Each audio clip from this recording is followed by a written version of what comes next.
you come at it from so many different ways. And that's, if you're interested in personal betterment, like that's what you're going to spend your life doing. And so figuring out strategically what you need in any given moment that's truly going to move you towards that, And so I think sometimes binging on Netflix is appropriate. And sometimes it's like you're actually just avoiding something else. And like the better that you are at knowing yourself, again, this is like why I did this and like why I talk about these things. Is like the more self-awareness you have, the easier these things are to discern.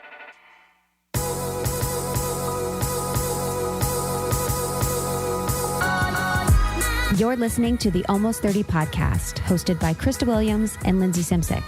Almost 30 started as a conversation about the transition from our 20s to our 30s. But then we realized life is full of transitions. So we expanded our mission.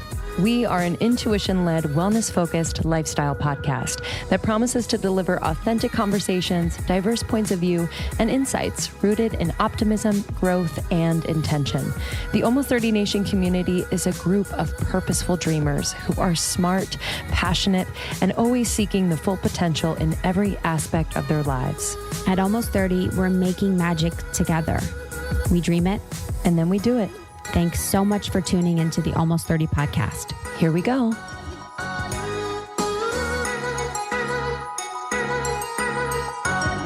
Welcome back to the Almost 30 podcast, everyone. So glad you're here. Hello. My name is Krista Williams. And I'm Lindsey Simsick. And we started this. We got married last week. Yeah. There should be a marriage for business partners. I know. Honestly. Well, it's more 50-50, baby. It's so much. We've got our own prenup going on. We literally have our own prenup happening. If you're new here, we started Almost 30 when we were transitioning from our 20s to our 30s. We felt really lost and confused. And we wanted to find some answers and create a conversation. So we provide tools, resources, insights to help anyone navigate transitions in their life. And we're really focused on our lovely community and serving them as best possible. So we are so glad you're here, whether you're a fan of Jen Gotch's or ours. It is good to see you. Yeah. And every week we have an interview where we go in depth and deep with a special guest on Tuesdays. And then on Thursday, it's solo time. So it's either just me, just Krista, or us together. And that's really a chance for us to just kind of share what's going on. I think in real time, conversation is important, especially as you're navigating these transitions, just to know that you're not alone. And we've been hearing from you that you're really liking those Thursday episodes. So if you have any suggestions or questions that we can address in those episodes, you can either shout them out in the secret Facebook group, which you can find on Facebook, or you can email us at community@almost30podcast.com. We love connecting with you and really just talking about what's relevant to you and that could help you. What's good, baby.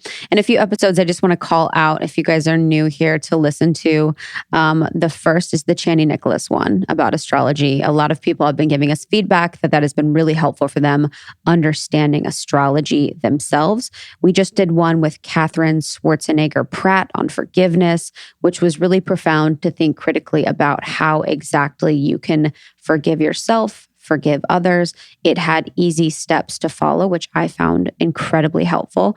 And then another one that I really love was a little bit ago with Mari Andrews, all about creativity.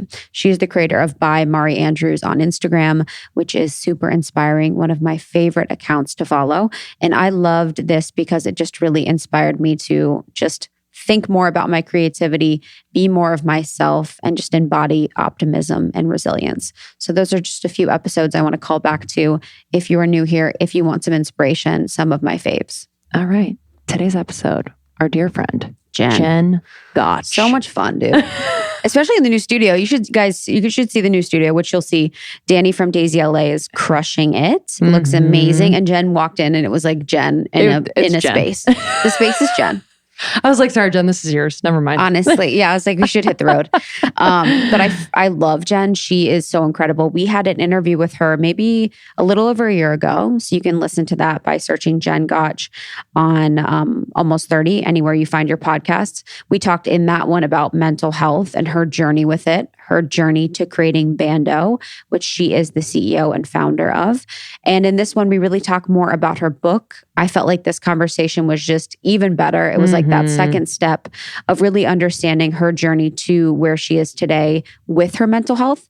She seems like she is in such a good place. Yeah. She came in great energy. I completely agree. It was a transformation. And I feel like what's cool about Jen and so inspiring, like even if you follow her on Instagram, she's so unapologetic about her process and where she's at, like she really allows you in on it all.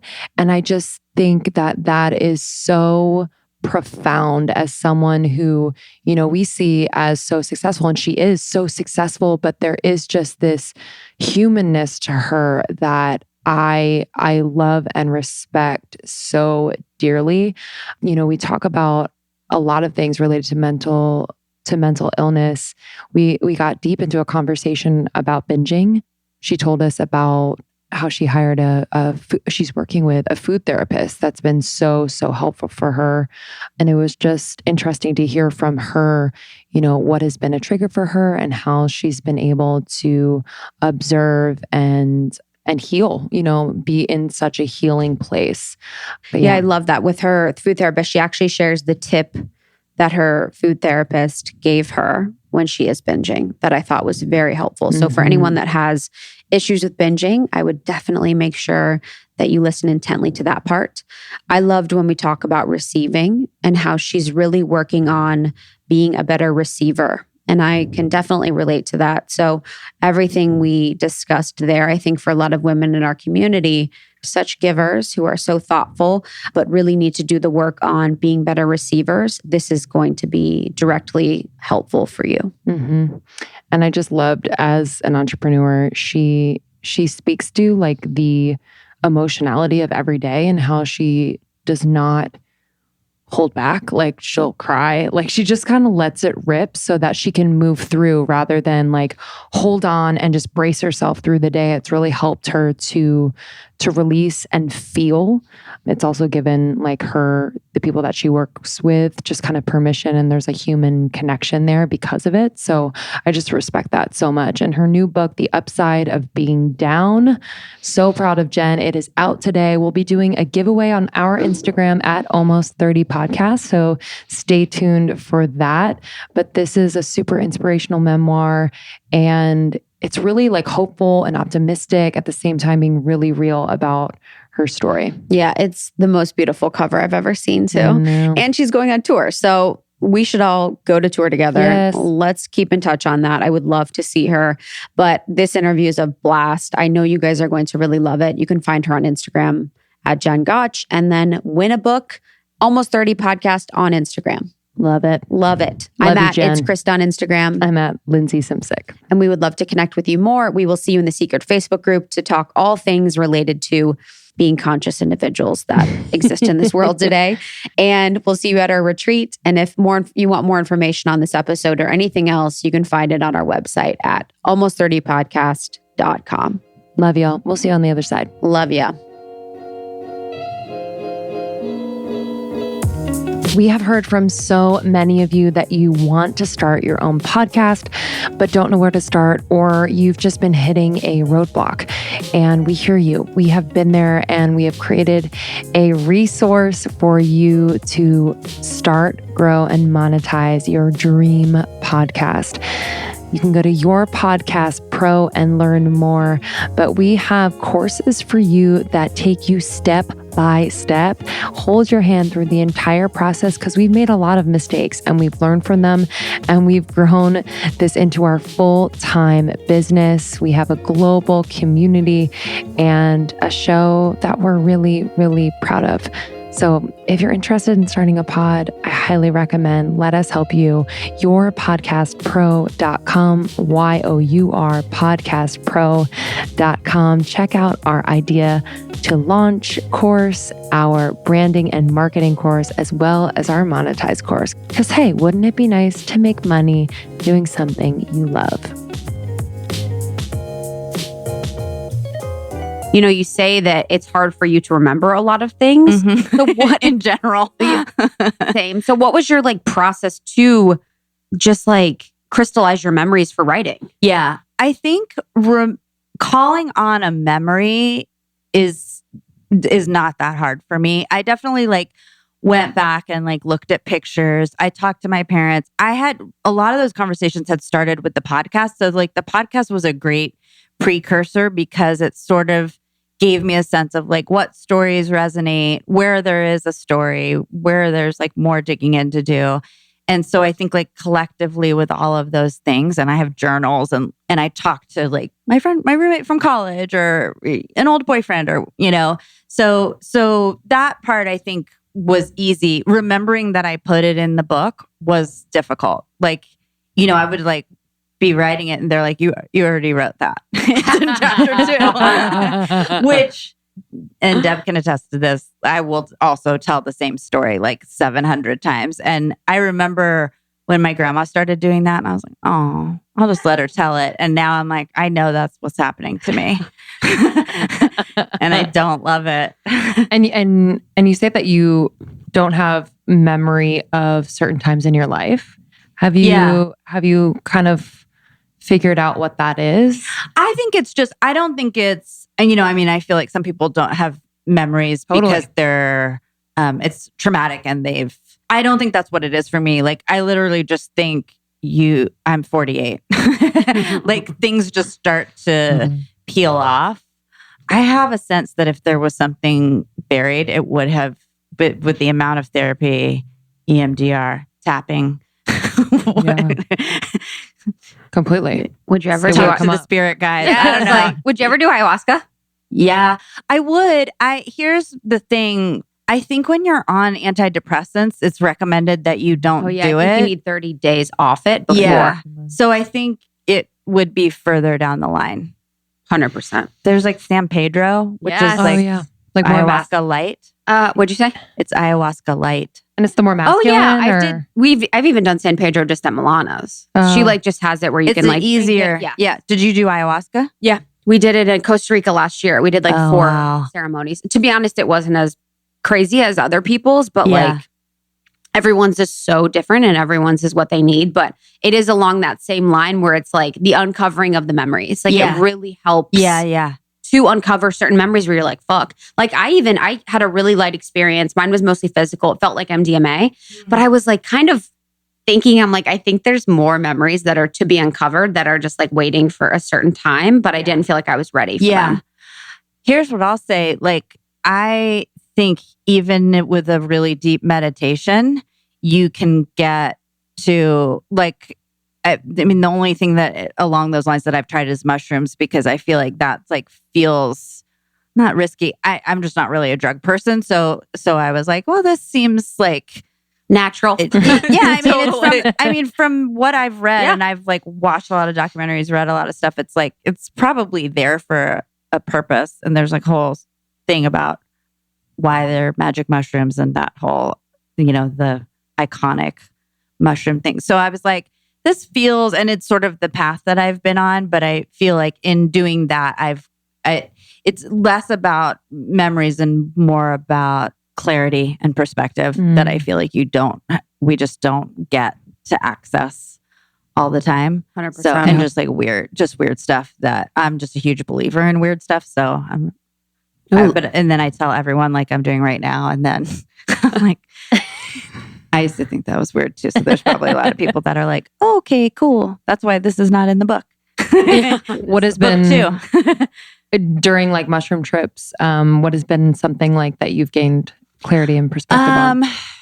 I think that the first time I had just the overall sense of like just being like, oh my God, I get it. I get what I'm supposed to do. but I didn't know it's best to write those things down because you will forget them. So I don't know what happened. I think for me, my experiences have been like one time I felt like that very connected to nature where I was all of a sudden like, I'm not afraid of snakes. The snake crawled on me. I was camping. So I was just like, I would be friends with it. You're like, bring it on, snake. I mean, there was a fly in my house the other day and Deb and I got up and walked away and I was like, okay, well, this doesn't transfer to everyday life. But you we didn't are kill not it. fly. We are not fly. But you didn't kill it. No. There you go. No. I have too much Jewish guilt to kill things. I mean, I just certainly try and usher things out. So then another time I like literally had my laptop with me and just let it pour out. Because I read something where you can just start typing and like I was looking at the sun. I don't know what the typing, but I'm actually I haven't read it. It's been months. Oh, really? Yeah. I remember when it was happening, a lot of things were coming out that I really didn't want to do. Cool. Damn, what if it's like the Cat in the Hat? The Cat in the Hat. That's amazing. I glanced at it. Yeah, I glanced at it. But I mean, I certainly remembered. And then the most recent time, so it's not really it's just like, it feels like I'm sort of unearthing. It's like I'm in a game. So like the last time there was like a Native American man came and put something in my left hand. I was just like sitting there meditating and I like felt like saw him. It wasn't like I saw him approach. It was like a flash. And I opened my eyes and I was like, what? And then I just like went back in. And then the next thing I knew, I was speaking fluent Spanish and I don't speak Spanish. You're lying. What? Asking for more information. Wait, what? Know. Yeah. Whoa. Wait, did you still speak it? No. Wow. What do you think you put in your hand? My Like a Reiki cookie? healer said you've just been given a gift. Like it's like, I mean, all of that with gifts is like usually like healing or knowledge or whatever. And she's like, your left side is like the receiving side, which I have a lot of problems with. So she's like, I think it's good. I don't know. You know, I'm like the type of person that wants to like, I want answers to everything. Same. Like I want to like just make everything very cognitive. And so like in this period of my life, it's been like trying to understand that like not every experience comes with an answer or is like tied up in a bow, but it's sort of like a collective experience. Or that you have the answer and that no one else does. It's like, I just don't let myself get quiet enough to actually hear my own answers. Yeah. Well, like, when you do, it's pretty cool. Exactly. So it's like, why would I do that when I could ask my coach? I could ask my Reiki healer. Like, I'm literally asking. And then I was realizing there was like a situation last week where I've been having really, I actually had a panic attack Monday, which I haven't had in years. And I forgot what it was like. I was like, oh, why do I feel this pain in my chest? My heart feels close. I feel like it was that feeling. And I was like, oh, like, and it was such a reminder for me about having compassion for that. Like sometimes it's like when I get too far away from having compassion for things, I will have a situation that will always bring me back. But anyway, so I had a panic attack. I was like crying. It was so random. And I was like asking everyone, I'm like, what do you think that was spiritually? I was like Googling, I'm like, spiritual meaning of a panic attack. Like, you know what I mean? Like all that shit. Like, it's just like figure it, like you can do it. Figure it out yourself. Yeah. Like, if you don't think I didn't after Deb left, Google spiritual significance of a fly. Oh, there is one. Dude, I've Googled that before too. It would like land on my leg a lot and I'd be like, spirit. Yeah. I'd be like, what does this mean? I mean, I definitely, I do think though, sometimes it's just, we're still humans. So, and we live on Earth and it's like, sometimes it's just a panic attack and sometimes it's just a fly. And then sometimes it's actually not, it's something else. And I think like I'm trying to get better at discerning that, but I'm the same because I want to like equate everything to something because I'm like a detective. Same. So yeah, that's part of the lesson, letting go of that certainty. Your new book, Changing Gears.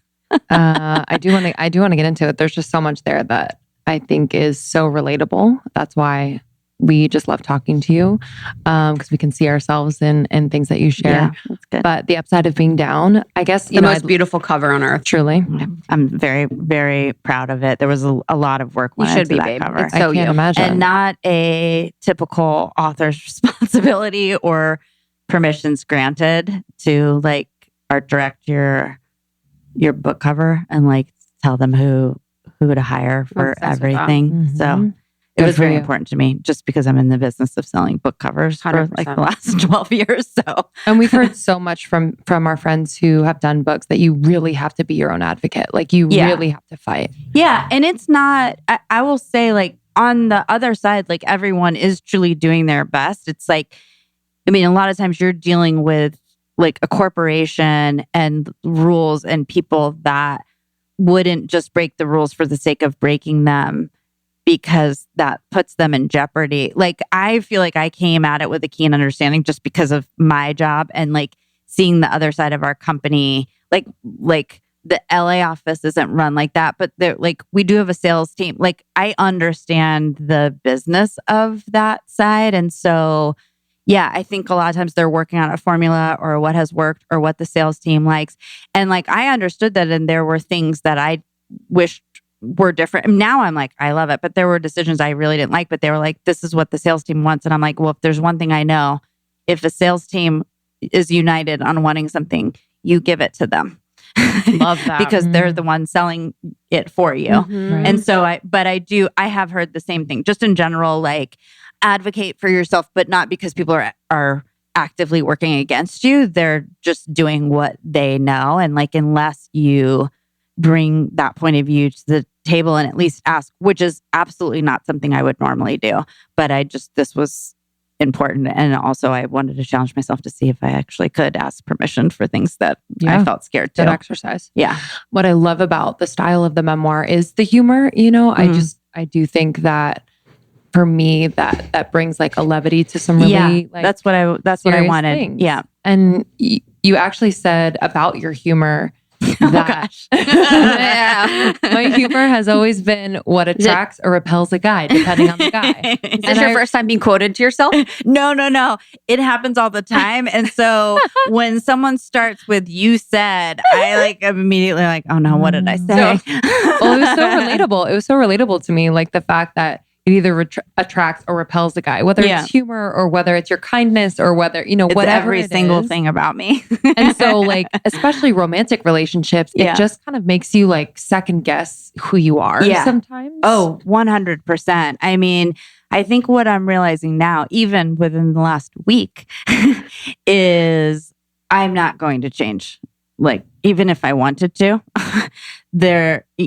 and so, unfortunately, that means I am not as compelling as an offering to men as like me. True. That's not true. No. I have a lot of data on this. I love you, but so it's not like, oh, poor me. Like I mean, decades of evidence, but it's like this is it, and yeah, it's hard. It's hard. Like for me specifically, I think I'm just tough because I'm challenging, and my humor, the reason I said that, like it's challenging because it's like quick and it can make you, if you're not with me, like it could make you feel, I don't know what the word is, but yeah, I know there's something about emasculating. I know that that's a gift that I've been given. And so I think it's more just like, it's too much. Like I think in general, it's just too much for most men, but I'm like, I can't be less. I've really tried, and it eventually seeps back out. Yeah, I relate to that so hard. It's like, I mean, that's like my whole life, but yeah. And it's like, every time I hear guys and they're like, talking about girls that they like, they're like, yeah, she's cool. Like she laughs at my jokes. Like, that's literally their number one sexy thing. Yeah, literally. And hot. Exactly. She laughs at my jokes. She tells me I'm sexy. Like, it's like, but, and I'm trying so hard to work on like that part of my humor, like not believing it's too much, cause it's like, fuck them, like whatever. Yeah. It doesn't, I mean, in the end, you really only need a few people on the planet. Making yourself laugh is the best. Yeah. To be honest. I mean, I'm definitely, that's not going away. I think there are other things. Maybe I could include other things into my repertoire, but even then, I really do think like, even after revisiting all of that after being married, it's like, okay, it's just a tough thing. It's just a tough thing to like truly sync up with someone. Yeah. In that way. It's just not, I mean, it's when you're much younger, like, early 20s, mid 20s, like it's just easier because there's just less of you. What you're looking for is not really defined. And so there's just more candidates and I don't know. It's just like now I see it and I'm like, oh, okay. Like that would take a lot of effort because it's not just like at your fingertips. Totally. So which is fine. Yeah. And I think too, like for me with the humor, it's like, I have realized though with Justin, my fiance, it's like, I do take it too far sometimes where I'm too like, he's like, can you be sweet for like a day? Yeah. He's like, can you be sweet this morning? Like, instead of like fucking with me all day long. I do think there is something to that. There's like a softness. It's like softening. Yes. Yeah. I tried that and I don't even know if that worked, but I do think that I think that there is something to be said for that. Slowly but surely, I'm designing my own website and I'm using 99 Designs to design elements of the website, whether it be logo or part of the web design. I'm really excited and I couldn't help but tell you guys about it. So whether you are designing a website or maybe you need help with your business and advertising, clothing, merchandise, art, illustration, you name it, I turned to 99 Designs. 99 Designs is the world's largest creative platform that connects people and businesses with graphic designers and creative pros. And there's two ways to work with 99 Designs. So you can run a contest, which you get concepts from a multitude of talented designers at once and then select your favorite to continue working. Or you can run a one-to-one project, search for and get matched with the perfect designer to help you bring your idea to life from start to finish. From logos to packaging, apps to books, and now video, 99 Designs is a faster, simpler, more affordable way to work with and find creative talent. So for our listeners, you can go to 99designs.com/almost30 to get $25 off your first design contest. That's 99designs.com/almost30 and you'll get $25 off your first design contest.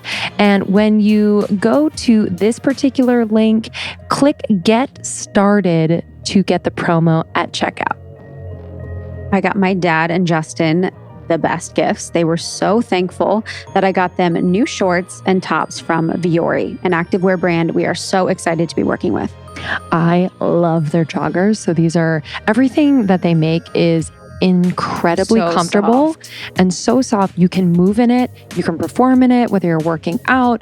I actually got some from my brother. He's been hitting it at Gotch gym recently in his Viore, but he just said, he's like, it's actually really great because one, I sweat in it and it doesn't like hold the smell. So it's moisture wicking and it's really flexible. So if he's doing like lunges, it really pulls in all directions, not just in one direction. But I love this brand and it's native to Encinitas, California. We love a local. Love a local. So if you'd like to check out Viore, you can go to vioreclothing.com/almost30. That's VUORI clothing.com/almost30. And then use the code almost30 at checkout for 20% off your first purchase. So that's vioreclothing.com/almost30. Use the code almost30 at checkout for 20% off. And with that's like the receiving, and you talked about not being good at receiving. So how does that, because I think so many women in our community and myself included have that problem. Like, oh yeah. How did that show up for you and how do you work with that? I mean, it shows up for me all the time.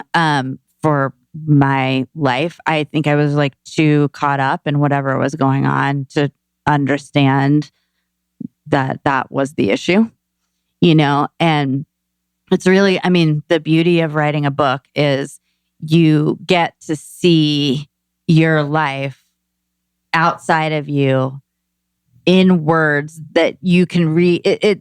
There's like a separation to your experience that you've never had. So that in and of itself gave me a perspective that I didn't have and made me realize a lot of things about myself. And so I think something in there sort of shifted. And then really post-divorce for me, like I've had so much more free time because I'm like from a thought standpoint, because I wasn't owning someone else's problems anymore. And everything that came along with that. I mean, it's just me to think about. And so it really gave me the opportunity to like dig in. And I think also since I've been going to Reiki healing this is like maybe 2.5 years or something like that. And she's really like a therapist as Who's well. Your healer? Her name is Betty. I told someone else, I'm like, I will not give her last name. Cool. Betty, love her. But I will tell you after. Okay, cool. I was just like, I feel that. I want to be able to get in Hard, 100%. But I am always happy to share the knowledge that she brings to me. But she's really helped bring a lot of that to light. And so in saying all of that, with like me being on Instagram and the things I talk about and the podcast, and then like sort of this book thing starting to happen, it became very clear to me, like, especially with the podcast, that really launched a thing where people would start to talk to me in a different way. Whereas like before it was like, I love Bando and like so fun. And then it was like people were coming up, stopping me in the streets, crying and telling me really personal things and like what I have meant to them. And I realized like, I don't feel it. I can't receive it. What they're saying, like I can appreciate that it is that is something beautiful that I'm being given, and the fact that people trust me enough to strangers. But the nice words that they're saying, I'm like, those are absolutely not getting in. Like I know that should feel different. Even like when people give me a compliment, I would always say that's nice. And one of my friends was like, you're supposed to say thank you. Like that's not really a nice way to reply. And I'm like, if I say thank you, it's like I've accepted it. And I don't feel like I can't. I mean, it's all tied to self-worth, right? So it's like, so really my thing for this year was like, I need to figure out how to do that, because even with the book and like, I mean, it will start again. And there have already been people with very kind words and like, I'm going to go on this book tour and I'm going to talk to a lot of people. And I was like, and this may be the only chance that I have in my life to do this particular thing. And I was like, if I'm not set up to even like consider receiving, I'm going to miss out on like such an exciting opportunity to like feel like some of what I put out reciprocated. Mm-hmm. So I think it is like, I think it's a lot of things in getting there. It's a lot of things. It is like figuring out like, what is the catalyst for that? And also like understanding, I mean, self-love is just like such a term that really is just used in the wrong way. Tell me more.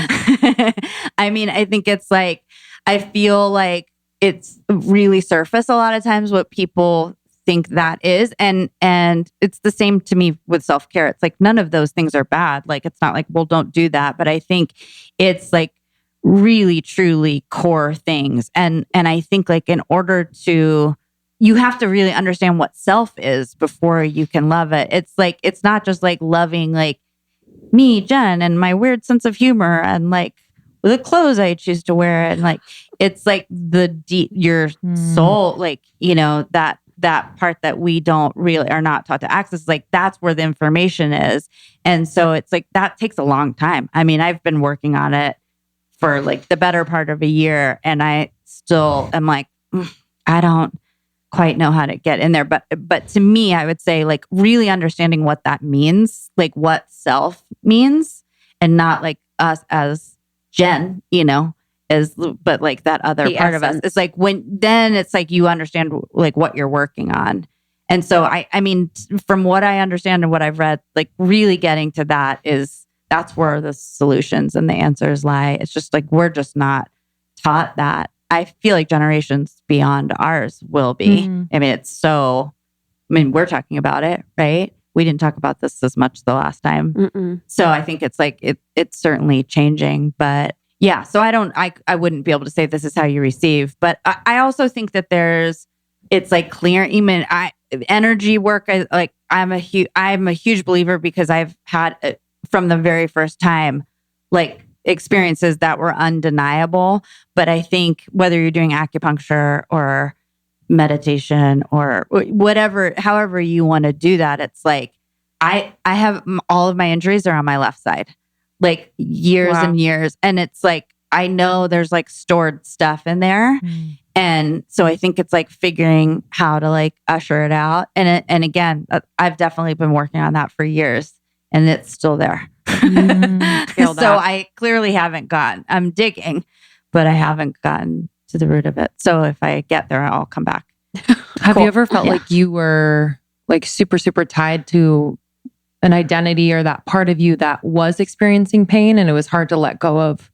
Yeah. I mean, I certainly have come to associate with that pain because some of those injuries are like 25 years old. Wow. It was more interesting for me to be like, one day I just took inventory and I'm like, oh my gosh, it's literally everything is up. Nothing. This side is fine. The right side is fine. And so it was more just like, oh. And because I like to look for meaning and connect the dots, I was like, this must be. So I just started talking to, if you talk to an acupuncturist, they're like, it's your chi. It's blocked. Let's put 100 needles in you and move that around. Good. Yeah. So yeah, for that, I think it's interesting too, like for someone in your position, it's like as far as we can remember, like in history, there's never been a situation where we are in a circumstance where you're in the middle of New York City and you have strangers coming up to you, telling you how profound your work has been for them. So it's like, it's really like an adjustment too, for us as humans to like get used to that. Yeah. Because I relate to that deeply, when people, but I have, and Reiki helped me do the work. Yeah. Of the flow of energy to them from me. Yes. But also it's like, and also I would say it's like, I wonder if I'm letting people in that way where, they're coming up to me on the street and they're like, this really impacted me. And I'm literally letting that gratitude energy in. Then sometimes I'm like, am I going to let the shit talkers in too? Yeah. Where it's like, I'm actually not, but it's like, so we're just going to let every single thing like impact us. I'm just like, I don't know if I want to live in that capacity. I think they're different wavelengths. Yes. So that's true. I feel like there's a specific type of energy that just like goes in through your heart, not like into your mind. Yeah. And so I think that there's like valves for that. Yeah. At least that's how it feels for me. Yeah. Like I feel like when there are negative things, like they sit in my mind. They don't really go anywhere else. Whereas like if I do have the opportunity to experience the kindness, like I feel it in my body. Yeah. And I think like that's another thing that you're taught is like, what are you feeling in your body versus like, what are your thoughts telling you? Because the information is in there too. So yeah. And then exactly. And then like as a last thing on that with that, it's sometimes like hard for me to totally accept it because I'm like, I'm really just being myself. So it feels like I didn't do anything. Yeah. So sometimes it's hard to receive if I feel I didn't do. Yeah. So it's like, if I'm going to give someone a gift and they're going to be like, thank you. I'm like, I'm receiving that because I feel like I earned it. Yeah. But if I'm just truly being myself and speaking my truth, it's like kind of odd. I'm like, they're like, if someone's telling you thank you, it's like, well, I didn't really do anything. Well, apparently we're all gifts. Cute. New t-shirt line. You're all gifts. I mean, it's a hard thing to come to terms with, but I think when you're accessing that part of you, it's like and you're offering that up, like that is the gift. Yeah. So it is, again, it's like, it's not just you doing it. It's like, it's the thing that connects all of us. It's the energy that connects all of us. So I mean, from what I understand, I feel the same. I mean, a lot of times I'm like, this is not brave. This is just me because I can't keep my mouth shut. But I think it's just like better to not look at it that way. Yeah. And I think it comes back to like us not, as humans, really feeling comfortable shining. Yes. Some people do. Some people do it very well. But like, I kind of feel that too, where I'm like, I don't want them to think I'm like egotistical or wanting this praise, So it's a funny thing because I think if we truly believe, that our if we believe our intention and we are operating from our intention, that feeling of, I don't want to be recognized for that, hopefully will eventually dissipate. Yeah. Because I do think there's just this worry about how people are going to view you if you say thank you. Totally. You know? And I think the idea is that like we are supposed to be our only barometer for everything. And so I talk a lot about that with success. I don't go into it as much in the book, but I've been asked about certain things over and over again. And I'm like, like what is success? And I'm just like, I determine what that is. I don't look at what it is and compared to everyone else. Have I done that? Sure. I mean, because we're trained to do that. So I think it's the same thing. Like, I think if you're being true, and I love that you said intention, because I feel like having an intention and being intentional really changes everything. And it does give you a touchstone for yourself. Like, am I staying true to my intention? It's something I've done with the book, because like when you're about to put a book out, there's a lot of numbers that fly around and a lot of pressure. And I was like, please don't talk to me about any of this. Like, my intention for the book was very specific. Like, I wanted to offer up my stories to help other people feel less alone and like build their self-awareness. If I don't want to lose sight of that, and I very easily could, but like that's made my experience different. So I think like worrying about doing something because of how other people will feel. I mean, we all know this, but the reality, and I see it more clearly now, is like everyone's response is a reflection of their own. Like, we're all only seeing things through our lens. Like, I only see it as me. So if I'm like rejecting something, it's probably because it's something I don't like about myself, or I just have like general pain that I'm suffering from emotionally. Like, I can see it a lot, because also I rarely get that. I mean, that may change with the book. I don't know. Like, I'm quite lucky to not get that much judgment. But in the times that I have, and the moments where I've been able to just show compassion, because I know that that stuff comes from pain, and I've like said something to the person, they immediately are like, I just had the worst day, or like whatever it is. And I do, it's a training. I mean, it takes a long time, and I fall off of that all the time, but to just remember that those things have actually nothing to do with you, unless you've like murdered someone, I mean, outside I don't know of why like I smiled. a crime. Literally, because you've murdered 7 people, and I know that because I'm a detective. You go, it's not and like I'm you here murdered to one, and arrest I go, you. what the fuck Deb's is an undercover wrong with police you? officer. The jig is up. There you go. So weird. No, but I think it's like, for the most part, if you're doing your best and your intentions are pure, there are always going to be people that are upset by that. 100%. Like, no way that there won't be. So, not a goal to have. Definitely. I want to talk about, your self-care routine. Like, I think the self-care and self-love thing is so powerful. And I've talked about this before, but I really didn't know the difference. Like, I was like, oh, self-care is self-love. I'm like, taking bubble baths is self-love. Yeah. But it's not. So I want to talk about that with you. Well, and there's also like self-help in there. And I think all of that and wellness like all gets lumped in together in a way. And I'm not like coming out against any of those things. Like, I think they're really important, but I think like I feel like I said something about this in the book, that like a lot of those things are really Band-Aids, and like you wouldn't necessarily put a Band-Aid on like a very deep wound that probably requires like going to the hospital and getting stitches and healing properly. But sometimes you just have a small cut, and what you need is a Band-Aid, and you'll be fine, And so I think like understanding the levels to which any of those things are helping you, it's like most of the things that we attribute to self-care will alleviate, negative emotions or whatever it is, anxiety, it's not like, so they're not bad, but like they're not necessarily getting to the root of the problem and solving that. So like for me, a holistic approach works better, where I'm like really trying to understand it on the surface level. Like, what moisturizer should I use? That feels good to be like doing something nice for my skin, taking care of myself, but also like what psychedelic is going to, like, I think the sort of accepting the challenge of that. It's like you come at it from so many different ways, and like that's, if you're interested in personal betterment, like that's what you're going to spend your life doing.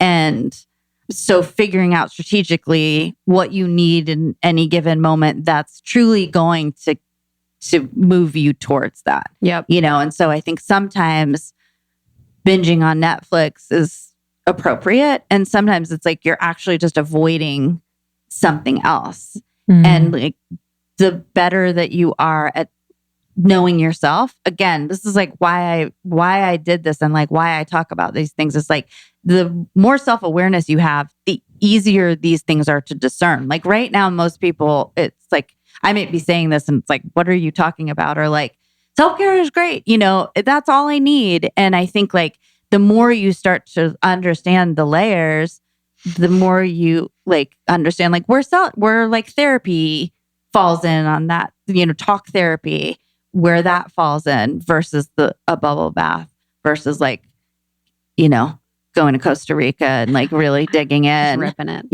I mean, I think it's so I don't know. I'm excited for that conversation to open up and like have people understand, and we at Bando, we do a lot of that too. And like, there is some simplification that needs to happen initially so that like people will open the door.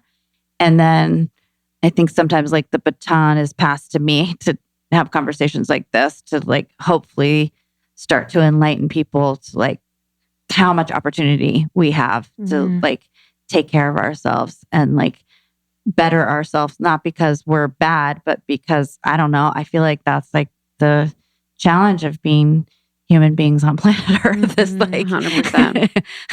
Yeah. I don't know. And what I think you do and talk about in the book so well, and it's really interesting, the piece on optimism and how, you've been able to become so aware of negative thoughts that you're able to separate that, like almost like for me, sometimes it feels like, oh, that just feels like home, right? To have some negative thoughts that just kind of like hug you. The and you're best home ever. So how have you been able to separate from those thoughts? Well, and I will certainly say sometimes I go home in like a major way and get in with those negative thoughts. But I talk about the book, The Untethered Soul, which I feel like is a great, have you guys read that book? Yeah. Who wrote it again? Singer? Michael Singer, I think. To me, that is like such a great point of entry to answer the question that you just asked me, because I feel like it's written in a way that is like understandable, and he tends to like repeat the same concept over and over again, and it's like an easy read. But I've read a lot of books on the subject, and obviously like mindfulness just in general, like however you're practicing mindfulness is a big part of that, like being aware of your thoughts or being able to quiet them. But he talks a lot about like changing the relationship to your thoughts, like first understanding you are not your thoughts, that your thoughts are often a huge percentage of the time not true, not accurate. Your mind, your ego is like an ancient mechanism that was like accelerated fear, because when we were living amongst lions and we had to run for our lives, we needed a mechanism that was like run for your life. We don't have to do that anymore. So it's like this old thing that thinks it's still relevant, kind of like me. Oh my God. But I think it's like, so like understanding that and then separating yourself. And so I think like, I'm pretty sure it's in his book, like what he suggests is like, that is your roommate. Like, that's not you. Like, that's a roommate sitting in a chair that you can say, I'd like you to leave. The wall. Yeah. Or, hey, I mean, I think in a lot of Buddhist stuff, maybe it's in radical acceptance, like inviting like, them to the table. Exactly. And saying like, let's talk about this. So it's really just, I don't think although I've had moments of complete peace where I didn't, like my thoughts were so quiet, like it was just like a calm, like crystal clear. And I was like, oh my gosh, But I think like that rarely happens. Like I think you'd have to be a monk, and you can't be functioning in our world and not have that. But I do think being able to have even the tiniest bit of separation to just be able to say like, before I do anything about this thought, let me look at what these thoughts are and like, what's actually happening here, you know? And like, whatever that relationship is. Like, certainly with my anxiety, it helped me a lot to change that relationship and be like, thank you, brain, for trying to protect me from this plane. But I'm safe and I don't need to, you know, it just like, it turned everything around for me. And again, sometimes it's just, I mean, we're so trained to just go right in, accept everything we're thinking and have a physical and emotional reaction to that so quickly. So it's like, even if you're putting like a second of reaction time to just be like, almost treat them as passing clouds or something. Like, I'm just going to look at these and like see which ones can just flow through. I don't have to like keep my eye on, you know, I mean, maybe it helps to just look at the clouds and see what that looks like. And I think he talks in the book about like when you drive, if you're on a road trip and you're driving and you're passing all these trees, like you don't remember every tree. You don't try and hold on to each tree. It's a like, good one. True. You know, so it's that. like letting go. I mean, it's interesting because you think about all of the phrases and things that have for peace and love and letting go and you know, starting to gain like a greater understanding of what that actually means. Like, it's not just like, oh, I just like let go of that. It's like so much deeper than it's so much harder than that. But I do think it's like, there are these things that you just have to practice over and over again. Again, like this type of thinking, because I had a real issue with negative thinking while I was writing the book, and it was like screaming. Like I felt like I was losing my mind. And so I was like, I need to solve this.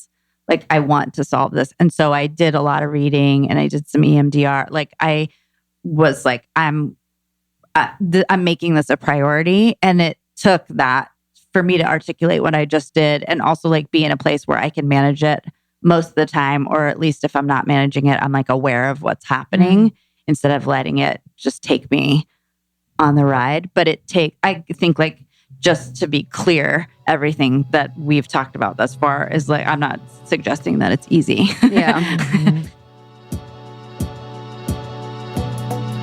My mom was in town recently, and she was actually giving praise to one of the products that I gave her recently, which is the multi-collagen protein from Ancient Nutrition. She said that she noticed a difference in her skin and her joints when she was taking it, and that it was one of her favorite products to date. What a win! I could not believe it. I was like, she's like, you know, I could really tell the difference.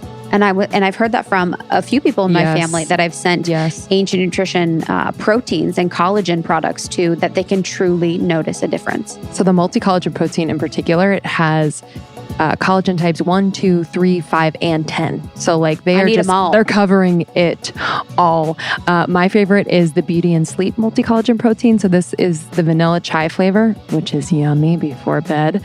And this promotes a restful sleep. It has 9 grams of protein. It's really, really awesome. But Dr. Axe, he's been on the podcast. He's one of the founders of Ancient Nutrition, and is just a wealth of knowledge, and their website in general. Wealth of knowledge. Yeah, they're truly one of our, you know, very, very dear friend brands to work with, and we love all of their products. You can go to ancientnutrition.com and use our code almost30 for 20% off. That's ancientnutrition.com. Use the code almost30 for 20% off one-time orders. Yeah, that's it. It's funny. It's like with letting go, you're like, oh, you let go. You know, if you think of like a rope, it's like, let go of the rope, you're done. But it's like letting go is really an act. It's like active. Yeah. You know, the verb of letting go. But for me, it has been the most helpful to invite those emotions to the table and hear what they have to say, because the ignorance of that makes it louder. Totally. And there's information in that. Like there's information. And like I say, like, what's the why beneath the why beneath the why? And like, that's where your information is, you know? And I'm still like digging that. Like there were so many things that I was like, oh, there's something beneath this thing that I thought was the bottom, and like what the like seed of that problem was. And it's like, oh my gosh, there's more beneath that. And there might even be more beneath that, you know? And like, for me, I'm just someone who's always operated with a very high level of curiosity. And so like that interests me. I mean, I want to literally and figuratively get to the bottom of this. So I view it as exciting, and I think like that's probably the best way to come at it. Speaking of optimism, I'm like, digging up trauma sounds fun. Think about it as like a curious game. How exciting. Last thing I'll say about that is some of the negative thoughts, and we were talking about this the other day, like might not be yours. Yeah. Have you found that? Like, I mean, listen, I don't know whose track I'm playing half the time. I mean, in general, I think the idea is like, there should be no ownership to any of your thoughts, and then it goes back to like your body, your intuition, like letting that guide you. And then certainly it's like turn left here is the thought that we have to have if you need to turn left. And so I think like there's a management in that. But yeah, I feel like, there are things people will say to you that do implant themselves and then come up as a thought all the time. And then you realize like, I actually never had that thought. That was given to me. Yeah. There's a lump of coal in my stocking. And I think that's what happens. I'm Jewish, but I saw that. It does. I know. I want to talk about something you talked about too, just like as a last thing from me is like about emotional eating. Yeah. I think there's a lot of women in our community that experience emotional eating. I definitely... I had some last night. You did? I got in with some curry. What'd you get into? Curry? I got in with some curry. How is that emotional eating? Because I ate 4 servings of it.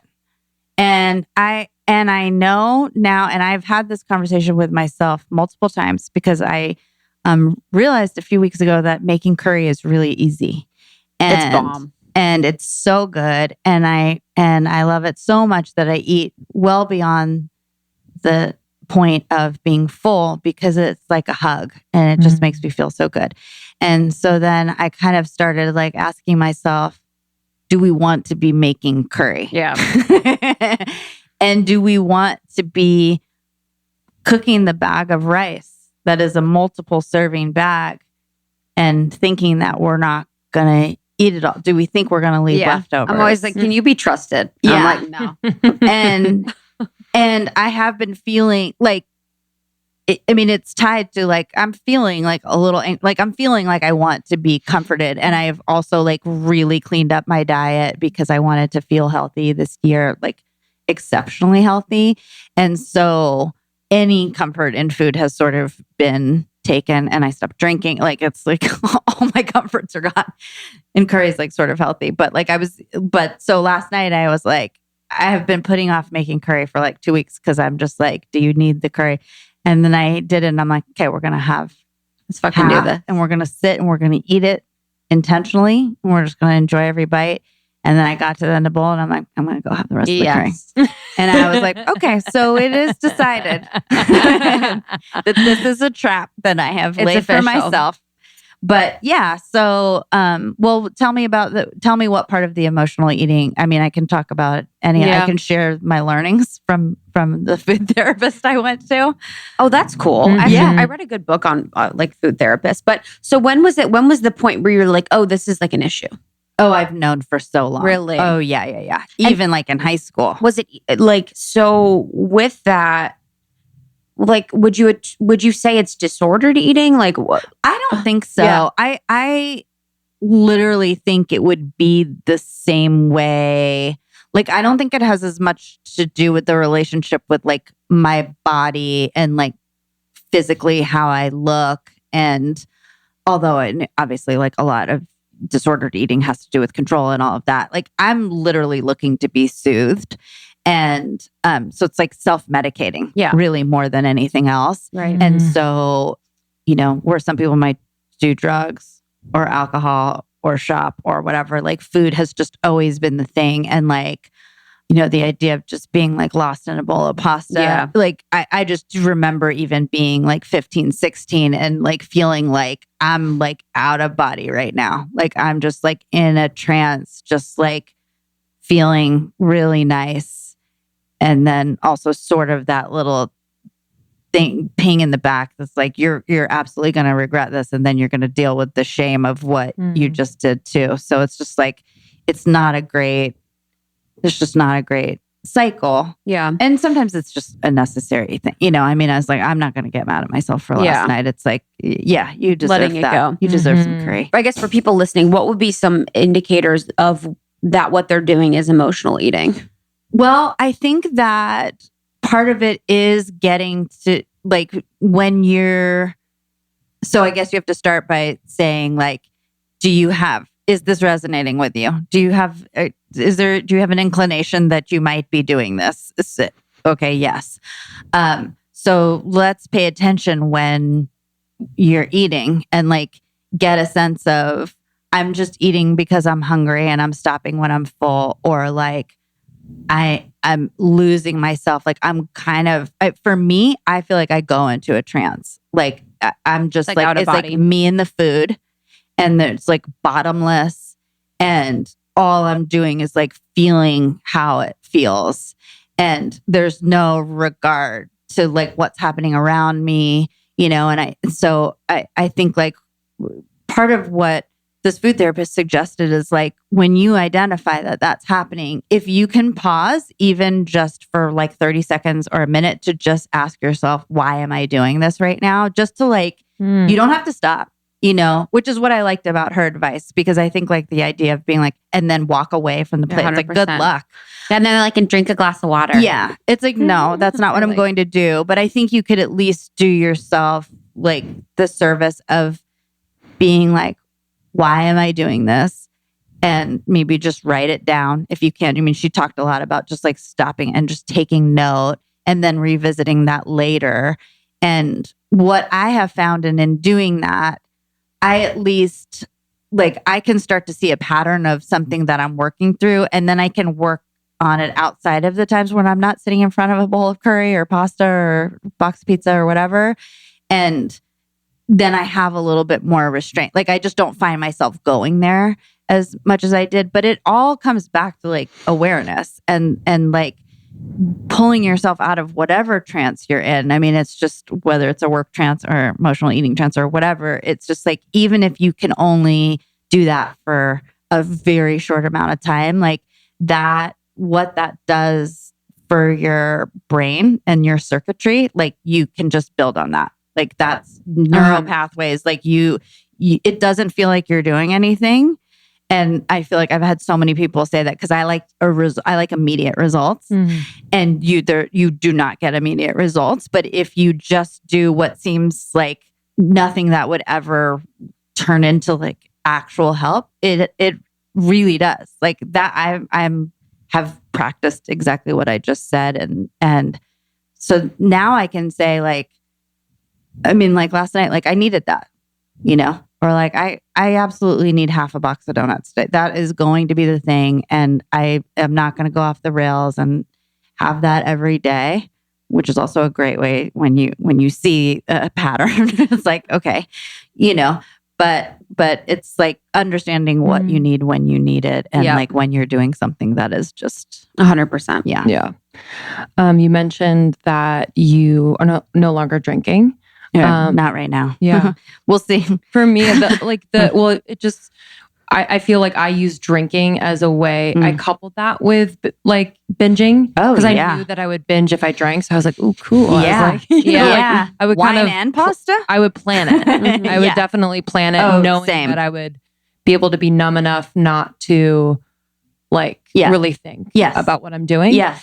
So what has been your experience for now? So good. We have a lot of people in the community that are sober curious. Yeah. I had started hearing about like people getting more into not drinking, not because they felt like they had a problem, but just for clarity. And I was like, that sounds stupid. Which is usually like the first indication for me that it's probably something I should be looking at. Yeah. And so I sort of just put it to the back of my mind. And then I mean, have lived a life of like so cyclical, where what you just described, like I will get there, I will get lower, then I'll hit rock bottom. and then I'll be like, I need to do something. And then I go to the extreme other end. And that's usually like a 3-year cycle for me. And it's just a real pain.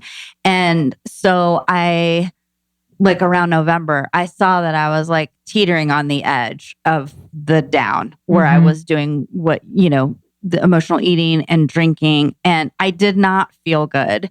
And so like I have a huge motivation, which is the book tour, because my one job, like I have such an amazing supportive group of people at Bando that are taking care of so much. And obviously at my publisher as well, they were like, just be well, take care of yourself. And because I struggle with mental illness, like what I'm doing, putting into my body actually does make a difference, whether I want to believe it or not. Alcohol is a depressant. I might try and, dispute that when I really want, but I think like drinking all the time does not help my emotional state, even if it does like temporarily numb it, which feels great. And so I felt very motivated because I was like, I've been given one responsibility. What a luxury. So let me just like cut all sorts of stuff out that I know is not great for me and that could be conducive to, because I'm sure when I go on a book tour, I'm going to drink. Like I'm not going to not have wine or something. But what I will say is like the amount of clarity is astonishing. Like, and once I cleared it, I need it less. Like there have been several times where I'm like, you can do whatever you want today. I'm trying to get in the habit of like, Jen, what do you really need today? And which is not something we ask ourselves that much. Mothering yourself. Yeah.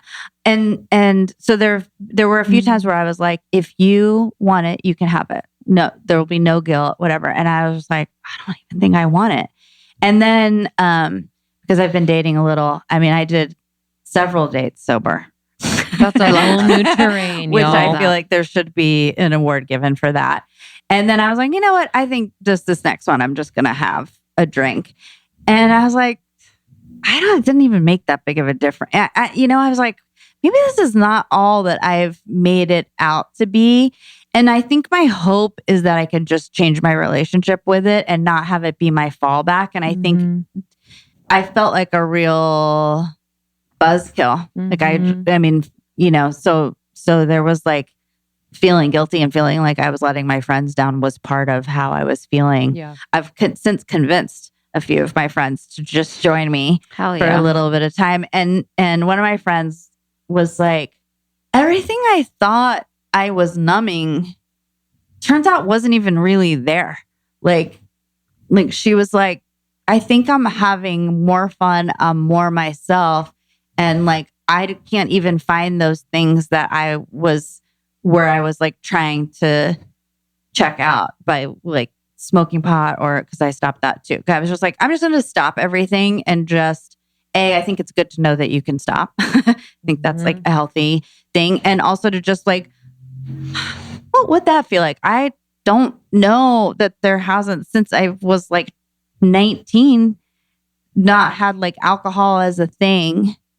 And then food and all of that other stuff. So I don't know. I would recommend it. It's the best. And I think like, I don't think you have to make a decision like, I'm never drinking again. That sounds ridiculous to me. I for other people that might be like, that's the way to do it. But for me, I don't like that kind of pressure because I will absolutely rebel against that. Yeah. Knowing yourself. Yeah. You just have to know yourself. Yeah. So I think it's just like, I was just like, let's just see how long. And then when you feel like doing something different, you can do something different. But thus far, I really haven't been impressed with the times that so I don't know. Who knows? Yeah, it's the best. Next time we'll meet for drinks. Do you guys want to meet for drinks No. next week? No, man. We'll meet for matcha, baby. Because I feel like now I just said that in such a way that I've definitely yourself started. I've definitely started moving in the direction of. Well, I think it's just intentional. Like that's what I found out about myself. Whereas like where my intention really matters when I'm drinking. Yeah.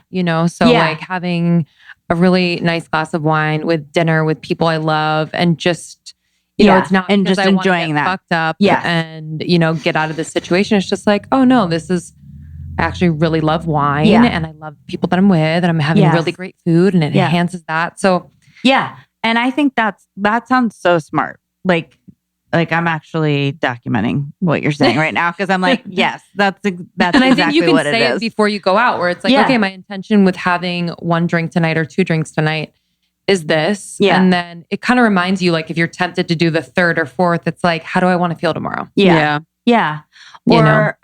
the last thing I'll say on this, and obviously it's your guys' podcast, so you can say as much more as you want. Thank you. But you're welcome.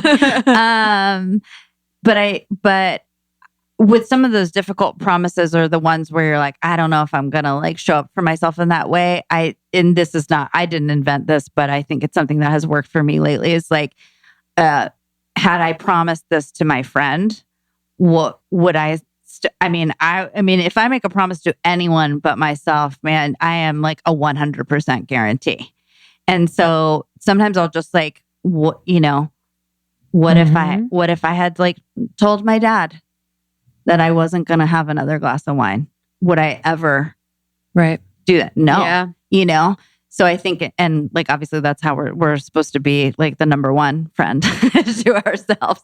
And and it's like, how easily do we break the promises we make to ourselves? And so like, that's helped me by just being like, pretend that you made a pact with someone. Actually, sometimes you can just make a pact with someone and say, and promise your friend that you're not going to do this, and like see how that feels. Yeah. But that has helped me a lot. Yeah, it's been cool to see the sober curious train go on. Like, it's interesting for me to know that it's definitely happening. I think most of our community, like, I think it may be an LA thing, I'll definitely note that, but I know so many people that are not drinking as much. Like, I mean, the productivity is through the roof. The mood stabilization is insane. Like the anxiety, Sunday scaries, all that kind of stuff is like, there's so much that's created when you're drinking that creates stress. So, but yeah, I'm like, this has been a fucking blast. Yeah. We love you. We love hanging out with you. So proud of you guys. Thank you for indulging this conversation. Wow. I'm excited for the book tour. We're going to be front row, baby. Yeah. Yay. Yeah, we're well, you should at least come to, I mean, would you like to go to LA? Fayetteville? Yes, please. Oh yeah, I'll go to Fayetteville. I'm actually really we'll go to Walmart after. To Fayetteville. We have a good thing. But yeah, anyways, well, thank you. Thank you for supporting it. And I'm glad that you liked it. Well, I would love to give you that information, but you could link it. Yeah, we'll link it. Book tour is linked.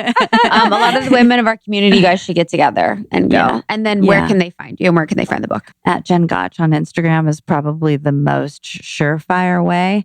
I have a Barebones website up and running, jengotch.com, one that I had been down for many years. So you could find me there. Hell yeah. Bando.com is also a great place.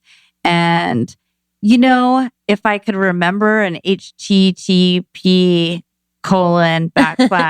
I would give you the link you're supposed to go to for the book, but you could also just go to Amazon and put in my name and the upside of being down. Yes.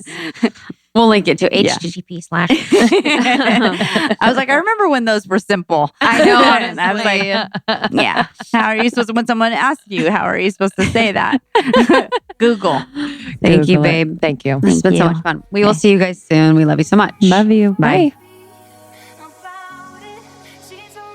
Thank you so much, Jen. Thanks for coming over. So proud of you. The Upside of Being Down is out now. Everywhere books are sold. Get yourself a copy. Nothing better than a real book. Yeah, especially with a beautiful, beautiful ass cover. And I loved our conversation. So if this resonates with anyone in your life that maybe binges, maybe has a problem receiving, has mental health on their mind, or a conversation that you're having with your community, definitely send this episode to them. That's how we grow. And that's how these messages reach people that need it most. Truly. All right. I wanted to read a review of the week. This is from Shar. I love these names. Charmander. 500 stars is the title. That's sweet. Dude. No matter what mood I'm in, the perfect episode is always waiting for me at almost 30. Whether I'm in the mood for fun, easy listening, taking a deep dive into my spirituality, or putting on my nerd glasses and learning something new, almost 30 is my go-to. I can pinpoint the exact time when my world blossomed open, and it was when I started listening to this podcast. So buckle up, Buttercup. Dude, these reviews need to be... Oh my God. I need this on my fucking forehead. Thank you so Make it much. That wallpaper. means the world. So if you're interested to write a review, we are sending our self-care checklist. So Lindsey and I both have detailed self-care checklists that we're sending anyone that wants to send their review our way just via DM screenshot, or you can send a screenshot to hello@almost30podcast.com. So anyone that wants to write a review and get our self-care checklist, we will send those your way. Thank you so much, Sharshar. That means the world that you just did that. And these reviews just really help keep us moving along. Thanks so much. Love you all. Here for you always. And we will see you on the next one. Yeah, we'll see you on the solo one on Thursday. Goodbye.